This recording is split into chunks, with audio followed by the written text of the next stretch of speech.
Hi, good morning, good afternoon, and good evening. So, as per the schedule, I am here today in front of all of you to discuss about the second episode of Literary Snippets. Because Literary Snippets is a program which I thought I would do on a weekly basis, where I would be discussing on certain, or rather, I would be sharing some of my experiences during my interactions over a lifetime on certain subjects which I feel I might be able to talk to all of you. Well, as all of you know, that today's topic is insecurity, cuts off one's senses. So, insecurity is like a scissor, which cuts off a brain from your sanity. Before we get into the subject, let's try to understand what is security and what is insecurity. Security in general is an internal and external feeling or an influence which makes us feel that we are secure in terms of inner peace. It means we have an internal and external influence which keeps our inner peace secure.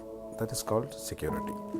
Now, how does our inner peace become secure? When we know that we are confident enough, we can handle things. So that is security.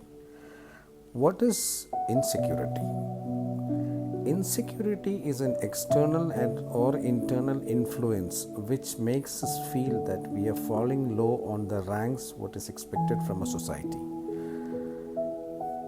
Insecurity is an internal or external influence which makes us feel that we are falling down towards a lower rank in terms of expectations of society. The root cause of it is what emanates within us. What we think will be a direct influence to how intensified your insecurity can be. I have seen a lot of examples everywhere, not only in social media, but when I interact with certain people, when I talk in person with certain people, when I see some of the posts which appears in Facebook, I see behind the lines a clear projection of insecurity. Does insecurity help us human beings to progress? You can never progress when your mind is being occupied by fear that you are being lower ranked in society. So insecurity can never get you on a sensible position where you can take productive decision for developing yourselves.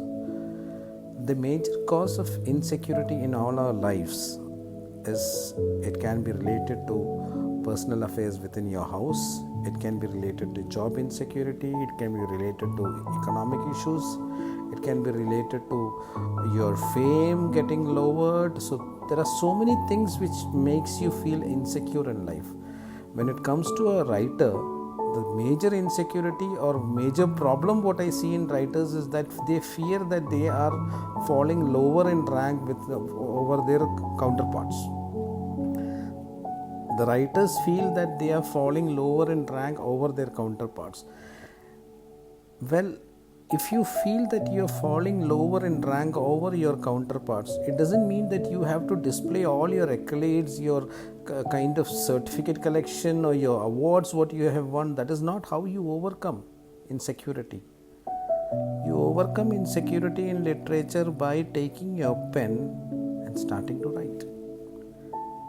And I'm sure all of you will agree with me on a fact that there are more people over here who rather keeps relaying what they have achieved in literature rather than relaying what all they are currently achieving in literature. So how do you relay what you're currently achieving in literature? You relay what you're currently achieving in literature by writing and showing to the world what is the talent you have. Now when it comes to COVID-19, everybody is having a kind of insecurity that they're going to lose their jobs. The kind of financial assistance what used to come externally is going to lower down in your house. So these kinds of things thoughts, keep on hitting you hard. But please try to understand that it is not only you who is suffering, but all across the globe, every household, every people have the same feeling. But still they are surviving, they are smiling, they are laughing, they are walking out through this kind of, a very challenging phase. Why do they do that? Why do some people still smile? Why are some people so happy? Why are some people still holding the pen and writing beautiful scripts? Why are some people trying to make others laugh? It's because they know that it's a phase of life. There are ups and downs. You cannot always expect the rocket to go up. If it has gone up, it has to return back. Otherwise, the mission has failed. So the kind of behavioral patterns what you people should cherish during these hard times is keep yourself engrossed with things which can bring smile on your face.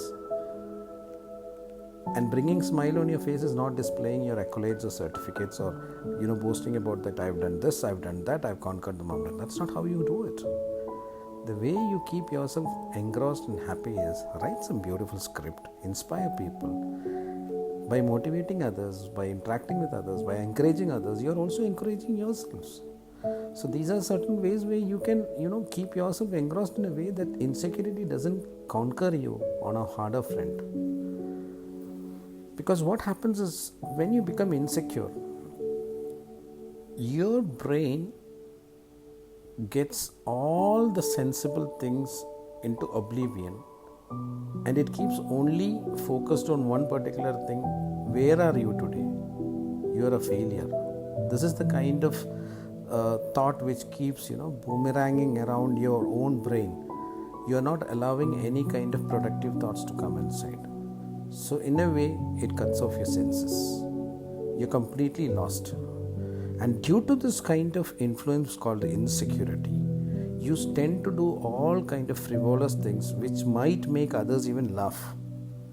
Sometimes, we feel seeing certain display of vanity, seeing some display of...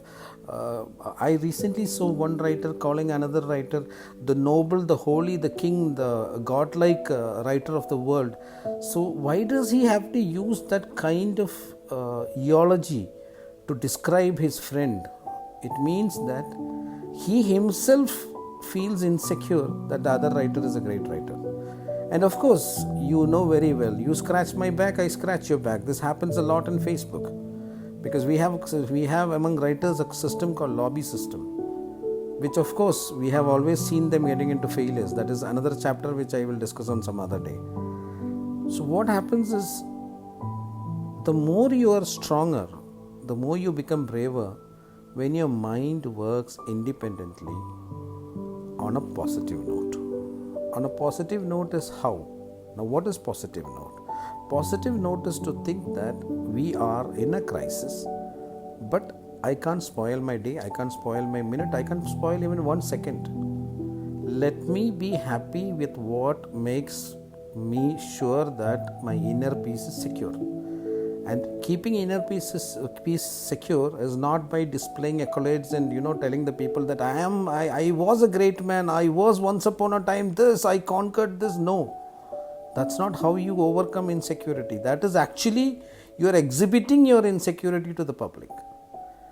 When you take your pen and you write something to inspire, saying that the world is beautiful, the people in the world who are existing is one of the best creative beings I have seen. You people have the kind of talents which can change the world. When you tell you to somebody else, that is where actually you are crushing the insecurity which is there within yourself. So please, ladies and gentlemen, value your time. Every moment, every minute passes by. There is no rewind button in the face of life. You can't call back what you've lost. The best way to keep yourself charged is keep encouraging yourself by displaying and exhibiting your skills to inspire others. All of you are blessed. I'm not telling only me. All of you are blessed with a potential which I don't know many of you have identified or not. You really have the power to encourage yourself and the surrounding. Because God was very naughty while He created all of us. He created issues At the same time, he created solutions for it.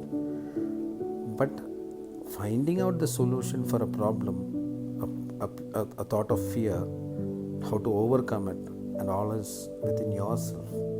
God can only guide you with certain tools which you are supposed to find out.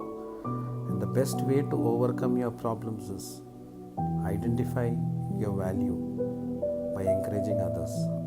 How do you identify your value by encouraging others? When the other person feels that you have given them a smile, when you get a thank you back from them, that is where you really know your worth. Because it's very sad that in today's world, somebody else has to tell your worth, because you cannot measure it. Nobody has a capability to measure one's own worth. You can say, I am real, I am great, I am this, but it's not you who to decide your worth. The people around you, the feedbacks, the encouragements, what they give back after you make sure that you uplift them, is what actually makes you feel valued and we feel present in a society which has diverse variations in terms of cultural behaviors. We have 163 countries over here.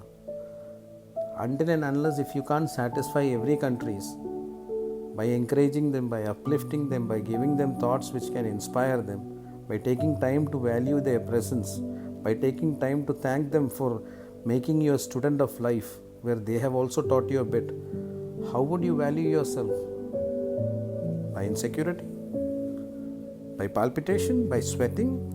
By fear that, oh my God, those people are growing and I am nothing.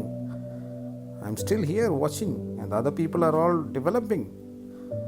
I Miss Geetha or Miss Margaret is nothing in front of those people. So I have to make sure that I prove myself to be much superior to them. And in this hurry-worry, what you do, you display all kinds of fake certificates, original certificates, genuine certificates, university certificates. You display the beautiful artifacts which you've kept in your house. See, I have this, I have that. This is not a measuring funnel here where you have to show all this. When you show all this, it makes it very obvious for people to understand that you feel very insecure in life. And stop this scratch my back, I'll scratch your back thing. Don't wait for somebody to come and encourage you. If somebody has to come to you, you also have to learn to go to them. It's a two-way. Success, encouragement and development is two-way. There is no single lane for that. So ladies and gentlemen, please feel yourself secure. Motivational Strips will strive to keep all of you secure. And I have been not very active last 1 week because I have been flying with magic carpets and I've been talking to some demons and I've been talking to some sorcerers, to some kinds of abstract, because I'm writing a new book called Arabican Tales. It will be a new addition to Arabian Tales because for many decades people have not written anything on Arabian Tales. So I am currently writing a book after Katashi Tales and after the English teacher who taught Chinese. This would be a book which will be very different from what Katashi Tales is because this is based on Arabian Tales. This is not to tell you that I am writing a book. This is to make you understand that last 1 week if I have been a bit out of the forum, it is because I have been writing this book. So love you all. Like always, I feel that all of you are a part of my family. So until we meet next time with a new episode, with a new topic, love you all. Bye from Shijo.